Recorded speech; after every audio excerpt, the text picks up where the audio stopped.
Bago ang nalalapit na pagbabalik ng traslasyon, libo-libong deboto ang dumalo sa taunang Thanksgiving procession ng Poong Nazareno sa Quiapo, Maynila.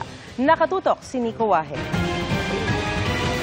Regalo ng Poong Itim na Nazareno ang turing ng mag-asawang Silverio at Selina sa kanilang 8 taong gulang na anak na si Prince Allen. Sa tagal kasi ng kanilang pagsasama, hindi sila kaagad nabiyayaan ng anak. Siya po, iniling namin dito. Nagkaroon kami ng anak. O, saktong pesta, nag-collapse siya dyan sa loob ng simbahan. Nung kinuha ng medic, nung punta ko siya sa medic, sabi nga raw, gadalang tao na. Awa ng Diyos, binigyan po kami kahit na isa laang. 2017 naman nang magsimula magdebosyon sa Nazareno si John Louis. Matapos matupad ang kanyang hiling noon na mapagaling ang kanyang lola. Pinagdasal po namin siya sa mahal na Nazareno. Nagbuo kami ng siyam na Friday para po maging maayos po yung kanyang kagalingan at para po gumaling siya kaagad. At sa kabutihan po ng Poong Nazareno, gumaling po ulit yung lola ko.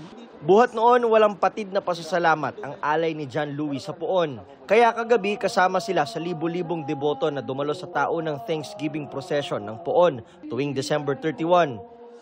Halos 2 oras din ang itinagal ng prosesyon bago na ibalik sa Quiapo Church ang Nazareno.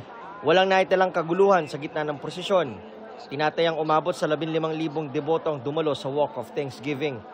Para sa GMA Integrated News, Nico Wahe, nakatutok 24 oras.